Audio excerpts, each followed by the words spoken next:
Hi everyone, कैसे हो आप सभी। स्वागत है आप सभी का पार्थ एजुकेशन यूट्यूब चैनल पर। जी हाँ, स्वागत है आप सभी का। तो डियर लर्नर्स, आज के इस मिनी सेशन में हम यहाँ पर बात करने वाले हैं नेट वर्सेस सेट क्या होता है, क्योंकि काफी सारे जो स्टूडेंट्स हैं उनको इनमें डिफरेंस नहीं पता है। उनको लगता है कि भैया दोनों एक ही चीज है। नेट क्या है, सेट क्या है, नेट करने से क्या होता है और सेट करने से क्या होता है, क्या इसकी वैलिडिटी है, क्या एग्जाम पैटर्न रहता है, कब कब ये एग्जाम होता है। काफी सारे स्टूडेंट्स को इसके रिगार्डिंग काफी सारे डाउट्स रहते हैं और आज ये सभी तरह के डाउट्स आपके आज इस मिनी सेशन में, सिर्फ 5 से 10 मिनट के इस सेशन में सारी चीजें आपको यहाँ पर क्लियर हो जाएगी नेट के रिगार्डिंग में, कि नेट क्या है, कौन सी चिड़िया का नाम नेट है और कौन सी चिड़िया का नाम यहाँ पर सेट है। तो ये सारी चीजें हमें यहाँ पर पढ़नी है, समझनी है, देखनी, और फिर उसके अकॉर्डिंग अपनी जो तैयारी है उसे करना है। तो चलिए करते हैं सीधी सी बात। तो देखिए अंतर की अगर हम यहाँ पर बात करें तो नेट में और सेट में आपका क्या क्या डिफरेंस है। ठीक है, अगर बेसिस की बात करें तो देखिए नेट जो है उसका जो फुल फॉर्म है वो क्या है, नेशनल एलिजिबिलिटी टेस्ट। जैसे कि आप नाम से ही क्लियर कर पा रहे हैं, नेशनल यानी कि ये नेशनल लेवल का एक आपका एग्जाम है, जबकि जो सेट होता है वो स्टेट एलिजिबिलिटी टेस्ट है। दोनों के दोनों एलिजिबिलिटी टेस्ट है, यानी कि ये दोनों एग्जाम आपको एलिजिबल बनाते हैं। ठीक है, एक नेशनल लेवल पे एलिजिबल बनाता है तो दूसरा आपको स्टेट लेवल पे एलिजिबल बनाता है। किस चीज के लिए बनाता है ये आगे चल के बात करेंगे। Full form national eligibility test, state eligibility test. Level national level का एग्जाम है और ये स्टेट लेवल का एग्जाम है। ठीक है, कंडक्टिंग बॉडी की अगर मैं बात करूं तो जो नेट का एग्जाम है eight present NTA National Testing agency UGC के बिहाफ पे करवा रही है।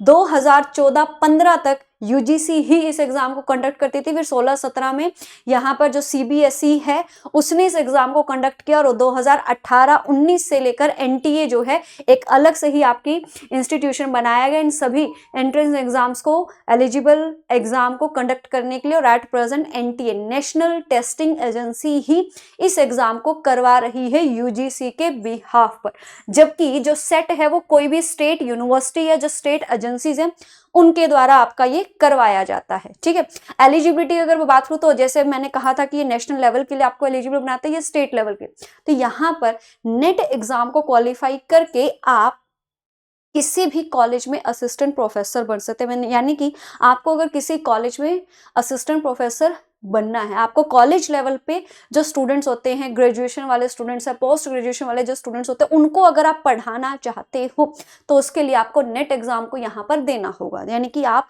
कॉलेज लेवल की टीचिंग के लिए एलिजिबल हो जाते हो। स्टेट लेवल नेशनल लेवल में यही फर्क है।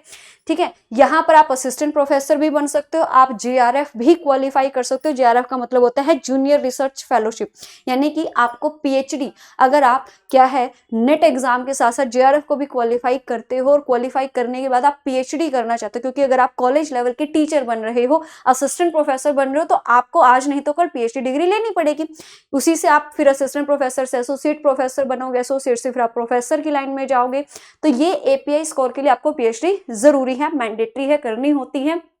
इसीलिए कुछ स्टूडेंट जो हैं वो जेआरएफ करके तुरंत ही पीएचडी में एनरोलमेंट ले लेते हैं, जिससे उनको हर महीने अच्छी खासी जो है ना फेलोशिप मिलती है, जिसे हम जूनियर रिसर्च फेलोशिप कहते हैं। पीएचडी करने के लिए आपको दी जाती है, तो वो आपको नेट जब आप क्वालिफाई करते हो, जेआरएफ आप क्वालिफाई करते हो, तो उसके लिए भी आप एलिजिबल बन जाते हैं। और अगर आपको सिर्फ और सिर्फ पीएचडी में एडमिशन लेना है तो उसके लिए भी आप नेट एग्जाम देकर क्वालिफाई एलिजिबल बन जाते हो। जबकि सेट एग्जाम को अगर आप क्वालिफाई करोगे तो आप सिर्फ और सिर्फ असिस्टेंट प्रोफेसर के लिए ही एलिजिबल हो पाओगे। यानी कि यहाँ पर आपको रिसर्च करने के लिए या पीएचडी में एडमिशन का कोई स्कोप नहीं है अगर आप सिर्फ सेट एग्जाम को देते हैं।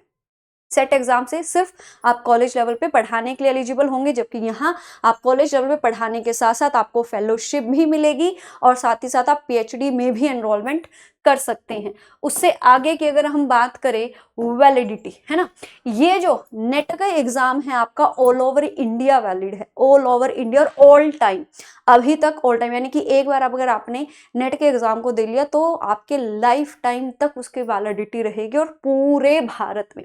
जबकि जो सेट एग्जाम है वो पर्टिकुलर उस स्टेट तक ही आपका लिमिटेड है। यानी कि अगर जैसे कि अगर मैं यहाँ पर आपको कहूँ एमएच सेट है, महाराष्ट्र सेट, एचपी सेट है, हिमाचल प्रदेश, एमपी सेट है, मध्य प्रदेश सेट, ठीक है, टी सेट है आपका, तेलंगाना, असम सेट है आपका।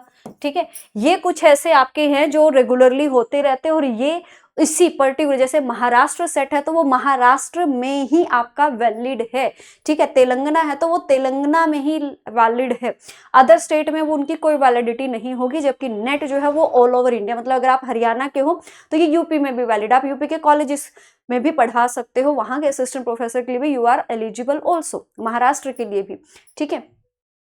जीआरएफ फैसिलिटी की अगर बात करें तो नेट करने पर आपको जीआरएफ मिलता है, जैसे मैंने भी पहले भी बताया, लेकिन नेट सेट क्वालिफाई करने पर आपको कोई जीआरएफ की यहाँ पर फैसिलिटी नहीं मिलती।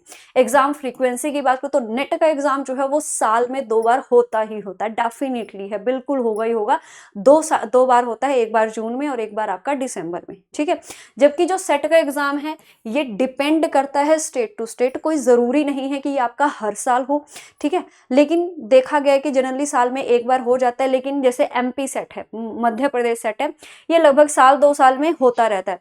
महाराष्ट्र सेट है वो भी रेगुलर होता रहता है, लेकिन जो तेलंगाना है, असम है या अदर स्टेट, क्योंकि पूरे भारत में 15 ही स्टेट आपके ऐसे हैं जो सेट एग्जाम को कंडक्ट करते हैं। जैसे हरियाणा में सेट नहीं होता, ठीक है, नहीं करवाया जाता, तो ये पर्टिकुलर स्टेट के द्वारा ही आपका कंडक्ट किया जाता है, और साल में एक बार भी हो सकता है, साल में मतलब साल में एक ही बार होगा, अगर होगा तो, नहीं तो 2 साल में, 5 साल में एक बार। जैसे राजस्थान सेट की अगर मैं बात करूं, ठीक है, राजस्थान सेट की अगर मैं बात करूं तो ये 9 से 10 साल में अब हुआ था, 9-10 साल के बाद अब हुआ था। तो मतलब ऐसी कोई फ्रीक्वेंसी फिक्स नहीं है, जैसे नेट का फिक्स है कि भैया साल में 2 बार आपका होना ही होना है, यहाँ पर ऐसा कोई फिक्स नहीं है। एग्जाम पैटर्न की बात करें तो 2 पेपर होंगे आपके, पेपर 1 पेपर 2, ठीक है। पेपर 1 में आपके यहाँ पर 50 क्वेश्चंस रहते हैं, ठीक है, 50 क्वेश्चंस रहते हैं, 100 मार्क्स का होता है। पेपर 2 में आपके यहाँ पर टोटल 100 क्वेश्चंस होते हैं और ये 200 मार्क्स का होता है। और जो पेपर 2 है वो आपके सब्जेक्ट का होता है, ठीक है, वो आपके सब्जेक्ट का होता है। जैसे कि मेरा सब्जेक्ट कॉमर्स है, हिंदी, इंग्लिश, मैथ्स, कोई भी आप उसमें दे सकते हैं। पेपर 1 जो है वो आपका कॉमन रहेगा, जनरल। और जो सेट है वो लगभग नेट के पैटर्न को ही फॉलो करता है, ज्यादातर उसी तरह का होता है, इसमें कोई ज्यादा डिफरेंसेस आपको देखने को नहीं मिलते हैं। वहीं अगर मैं इसके करियर स्कोप की बात करूं, ठीक है, करियर स्कोप में वही है, आप टीचिंग भी कर सकते हो, अगर आपको रिसर्च में जाना तो आप वो भी जा सकते हो, और अगर आपको पीएचडी करनी है तो आप वो भी, और फेलोशिप लेनी है तो वो भी, आप सब कुछ यहाँ पर कर सकते हो। यहाँ पर सिर्फ और सिर्फ आप टीचिंग कर पाओगे, वो भी अपने ही स्टेट की यूनिवर्सिटीज में और कॉलेज में। स्कोप एक्सेप्टेंस यानी कि नेट क्वालिफाई करके आप सेंट्रल लेवल की, स्टेट लेवल की, प्राइवेट यूनिवर्सिटी या कॉलेजेस किसी में भी जा सकते हैं, किसी में भी, क्योंकि ऑल ओवर इंडिया ये एप्लीकेबल है, वैलिड है। जबकि ये आपके पर्टिकुलर जो स्टेट की यूनिवर्सिटीज हैं और स्टेट का जो कॉलेज है उसी में आप पढ़ा सकते हैं, उसी के लिए आप एलिजिबल है। कंपटीशन लेवल की अगर मैं बात करूं, क्योंकि नेट का एग्जाम लाखों स्टूडेंट हर साल देते हैं, साल में 2 बार होता है और लाखों स्टूडेंट इस फॉर्म को भरते हैं, क्योंकि इसकी वैलिडिटी पूरा लाइफ टाइम तक होती है। तो ये काफी ज्यादा कंपटीशन आपको देखने को मिलेगा, ये नेशनल लेवल का है, जिसमें आपका जो कंपटीशन है वो थोड़ा कम होता है। क्यों? क्योंकि ये पर्टिकुलर स्टेट से संबंधित है, तो एक स्टेट के जितने स्टूडेंट्स होंगे वही इसको देते हैं, बाकी स्टेट के नहीं इसमें एलिजिबल होते। तो इसलिए जो इसका कंपटीशन है वो थोड़ा कम लेवल का होता है नेट के कंपैरेटिवली, ठीक है, नेट के कंपैरेटिवली थोड़ा कम होता है।